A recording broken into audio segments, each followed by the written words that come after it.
Un sol, il faut le voir comme un millefeuille d'une succession de couches, où chaque couche a des conditions physiques et chimiques et biologiques qui sont différentes. Et ce qui fait que si on retourne toutes ces couches, on perturbe la microbiologie du sol. Et nous, on a besoin de cette microbiologie pour notre équilibre de sol et pour que nos plantes puissent puiser ce dont elles ont besoin pour se nourrir.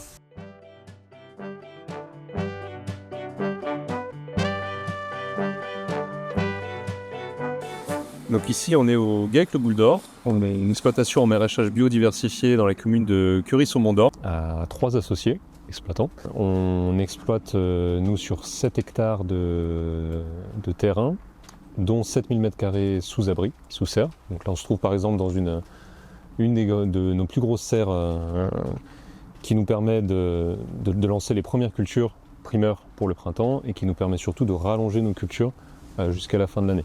Donc on est exclusivement en vente directe avec un magasin sur place sur notre exploitation où on fait un marché de producteurs locaux. Donc on vend nos légumes et d'autres producteurs viennent également pour que les clients qui viennent faire leur marché trouvent l'ensemble des produits dont ils ont besoin. Et les gens viennent jusqu'ici dans un rayon assez proche, dans un rayon de 5-6 km, mais on se rend compte qu'on a des gens qui viennent de Villeurbanne, qui viennent du Vèze. On élargit un peu plus loin et là on est à plus d'une demi-heure de route, quoi, parce que c'est difficile pour eux de trouver une offre en local et en bio de cette diversité.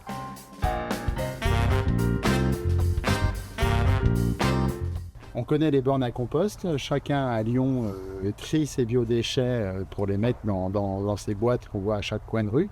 Et elles ont un usage direct dans l'agriculture du Grand Lyon. Expliquez-nous un petit peu le cheminement de ces biodéchets. Le choix qu'on a fait dès le départ, c'est quand on a demandé aux citoyens de collecter leurs déchets, de les amener dans ces bornes, c'est d'en faire derrière, de les amener sur des plateformes de compostage et ce compost, de le répandre sur les terres agricoles. En fait, on s'est rendu compte que si les 1 400 000 habitants amener leurs déchets dans ces bornes, on arriverait à amender l'intégralité des terres agricoles sur un périmètre de 50 km. Et en gros, on fait un cercle vertueux, donc c'est-à-dire ce qu'on a mangé revient à la terre et redonne la richesse à ce sol. On sait que la collecte est très bonne, c'est-à-dire les gens sont très responsables dans leur façon d'amener leurs déchets. On a très peu de matière plastique, par exemple, dans les déchets qui nous sont ramenés.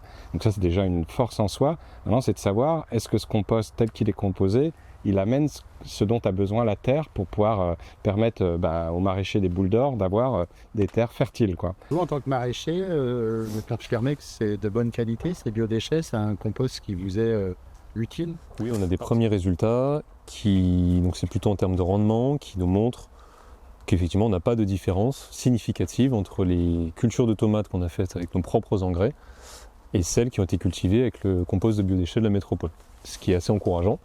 Et c'est là où les 2 prochaines années, on va voir sur d'autres cultures si on a les mêmes tendances. L'idée, c'est que les plateformes qui vont émerger sur la métropole, qui vont faire ce compost, leur objectif, c'est d'amener ce compost pour l'ensemble des agriculteurs qui le souhaiteront. Et le gros enjeu, c'était ça, c'était de se dire comment on peut être aussi compétitif en termes de qualité que des produits qui ont été conçus spécifiquement pour l'agriculture. Se dire que quand même ça, c'est pas qu'un déchet, c'est une belle ressource. L'eau dans le maraîchage, c'est un des nerfs de la guerre. On est obligé d'avoir de l'eau aujourd'hui pour cultiver des légumes en quantité suffisante. Mais l'objectif, c'est de réduire notre apport en eau, de vraiment raisonner notre irrigation. Donc ça passe par plusieurs biais, c'est notamment déjà bien connaître notre plante. Et connaître notre plante, c'est savoir quels sont ses besoins en irrigation, à quel stade phénologique de sa culture. Si on est au début, on aura des besoins assez faibles en eau, et plus on va avancer dans la culture, plus ces besoins vont augmenter. On connaît notre débit de ce qu'on doit envoyer avec notre pompe, et on sait combien de temps on doit arroser pour être sûr d'avoir la précipitation nécessaire. Un autre aspect qu'on a dû adapter, notamment par rapport au changement climatique et des étés de plus en plus secs, c'est qu'on doit quand même arroser dans les moments où on est en période de sécheresse, en canicule. Ça, ce qui nous facilite vraiment la chose, c'est toute la programmation. Donc c'est clairement du matériel qu'on a pu acheter et investir grâce à des subventions de la métropole pour nous permettre d'irriguer par exemple que la nuit. Donc ça, tous ces petits, voilà, c'est des petits boîtiers. On peut les piloter via une application et à distance aussi via un relais Wi-Fi jusqu'au bureau. Et de là, on lance tous les programmes pour toute la nuit. Ce qui fait qu'on peut, des moments où on est en période de restriction d'eau avec les canicules, on sait que nous, les légumes, on peut quand même les arroser, et tout en respectant les restrictions qui sont imposées par la préfecture.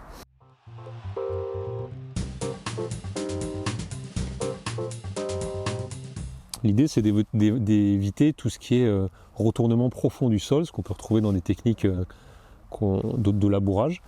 Parce qu'en fait, un sol, il faut le voir comme un millefeuille d'une succession de couches, où chaque couche a des conditions physiques et chimiques et biologiques qui sont différentes. Et ce qui fait que si on retourne toutes ces couches, on perturbe la microbiologie du sol. Et nous, on a besoin de cette microbiologie pour notre équilibre de sol et pour que nos plantes puissent puiser ce dont elles ont besoin pour se nourrir. Nous, une de nos actions principales pour limiter le désherbage et gagner du temps sur le désherbage, c'est l'utilisation de cette eau. En fait, derrière la bineuse, on a ces espèces de grands doigts caoutchoutés qui permettent en fait de passer au plus proche de la plante et du coup de désherber ce qu'on appelle sur le rang. Ce qu'on désherbe d'habitude normalement à la main. Et avec cet outil en fait qui tourne avec la propulsion du tracteur, ça nous permet de désherber cette partie-là, sachant que l'avant de la bineuse désherbe ce qu'on appelle l'interrang, donc entre les deux lignes de culture.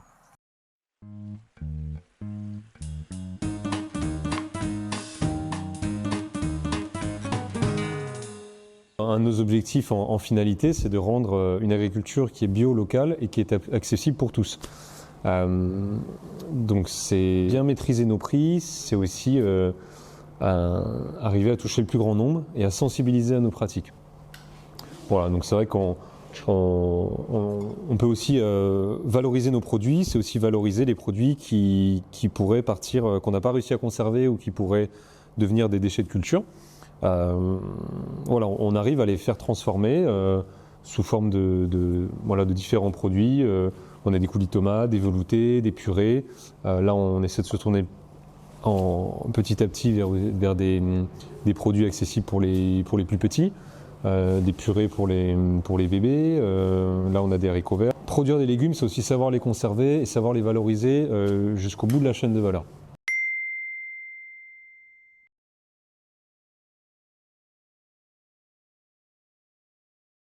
Fertilisante et de valeur nutritive pour les cultures, on est sur quelque chose d'intéressant. Dommage. C'est sympa de voir la production en premier plan. Éteins le micro.